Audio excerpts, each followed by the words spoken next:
এদিকে ফের সিইও অফিসের সামনে আজ বিক্ষোভ দেখালেন তৃণমূলপন্থী বিএলওরা। সিইও অফিসের সামনে বসে পড়ে বিক্ষোভ দেখালেন বিএলও অধিকার রক্ষা কমিটির সদস্যরা। দফায় দফায় ব্যারিকেড ভাঙার চেষ্টা হয়।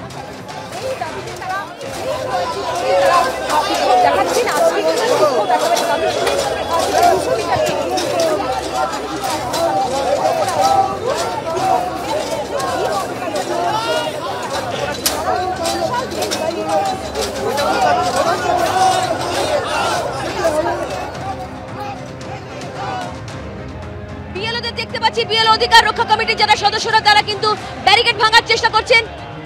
পুলিশ রয়েছে সিইও দপ্তরের মূল ভবনের বাইরে। কোথাও আমরা দেখতে পাচ্ছি অবস্থান বিক্ষোভ করছেন, কখনো দেখা যাচ্ছে যে এই ব্যারিকেড ভেঙে ঢোকার চেষ্টা করছেন। ব্যারিকেড ভেঙে ভেতরে ঢোকার চেষ্টা, পরিস্থিতি একেবারে উত্তপ্ত। একবার দেখাবার চেষ্টা করব। পুলিশ এবং বিএলও অধিকার রক্ষা কমিটির মধ্যে বলা যেতে পারে মাঝখানে শুধুমাত্র ব্যারিকেড, সেই ব্যারিকেড ভেঙে ফেলার চেষ্টা। কালকে আমাদের লাস্ট ডেট ছিল, সমস্ত কাজ আমরা রাত্রি 10:30 পর্যন্ত জমা দিয়েছি। জমা দেওয়ার পর নতুন ট্যাবে অ্যাড করে দেখাচ্ছে যে আবার রিভেরিফিকেশন যখন রয়েছে, তাহলে প্রথমেই দেওয়া হলো না কেন? আমরা যদি সবসময় এখানেই ব্যস্ত থাকবো তাহলে স্কুলগুলো কি হবে?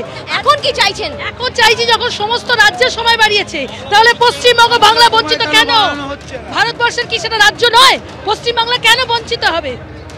এখানে যারা রয়েছেন বিএলওদের বক্তব্য যে সময়সীমা বাড়াতে হবে। সমস্যা হচ্ছে প্রত্যেক দিন আমরা রাত জেগে জেগে পুরো আপলোড করেছি, ডাটা এন্ট্রি করেছি, যেটা আমাদের কথা ছিল না, মেনে নিয়েছি আমরা। ইলেকশন কমিশনে কাজ আমরা করেছি, কিন্তু প্রত্যেক দিন নতুন নতুন অপশান দিচ্ছে। কাল রাত্রে একটা অপশান দিয়েছে, আজকে আমরা দেখতে পেলাম সকালে যে ফটো ডুপ্লিকেট অপশান, আমাদেরকে ভেরিফিকেশন করতে হবে। এমনিতেই বিএলওগুলো খুব অবসন্ন হয়ে পড়েছেন, তারপরে আবার প্রত্যেক দিন যদি আমরা কাজের চাপ বাড়াতে থাকে আমরা কি করব? এখন চাচ্ছি অন্যান্য রাজ্যে যে বিজেপি শাসিত রাজ্যগুলোতে সময় বাড়ানো হয়েছে, আমাদের যেন সময় বাড়ানো হয়। দ্বিতীয়ত আমাদের যে বিএলওগুলো কাজের চাপে আত্মহত্যা করেছে, সেই তাদের ক্ষতিপূরণ এখনো পর্যন্ত দেওয়া হয় না। প্রতিবন্ধী হওয়া সত্ত্বেও আমাকে বিএলও দায়িত্ব কাঁধে চাপিয়ে দেওয়া হয়েছে।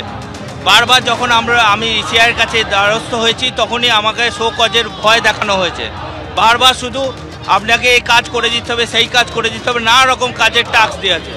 এখন আমরা বলতে এসেছি যে আমাদের মতো মানুষ যারা চলতে হাঁটতে কষ্ট হয়, তাদের মতো মানুষকে কেন দেওয়া হলো, এবং দেওয়া হলো তো তাদেরকে এইভাবে কেন কষ্ট দেওয়া হচ্ছে? একটার পর একটা আপডেট দেওয়া হচ্ছে, সে আপডেটগুলো মেলাতে তাদের বাড়ি বাড়ি দৌড়াতে হচ্ছে।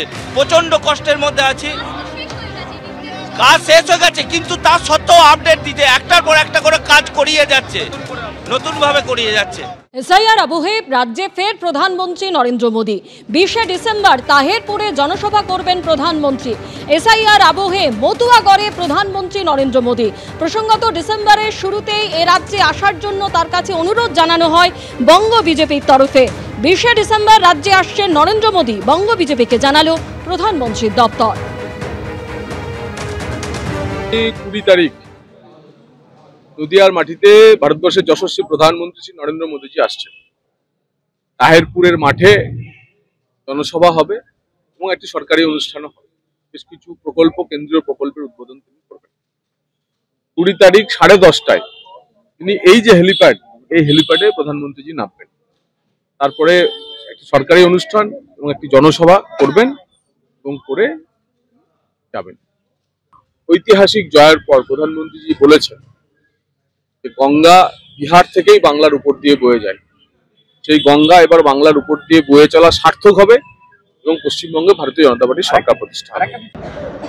মতুয়াদের ঢলটা এখন তৃণমূলের দিকে ঝুঁকেছে, যেহেতু ওই সব ভোটার লিস্ট থেকে নাম্বার দিয়ে দিচ্ছে ভোটার মতুয়াদের, এবং দিদি তো মোটামুটি অ্যাসিওর করেছে মতুয়াদের যে সবাইকার ভোটার নাম থাকবে, এখন সেই ভোটগুলো চলে আসবে তৃণমূলে।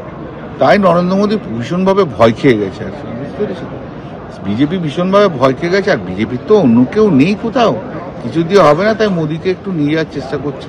মানিকতলায় বিজেপির নতুন কার্যালয়ের উদ্বোধনে বিরোধী দলনেতা শুভেন্দু অধিকারী, সেই ছবি আপনারা এই মুহূর্তে দেখতে পাচ্ছেন।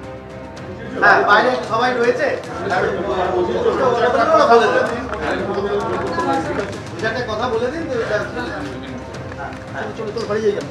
চলো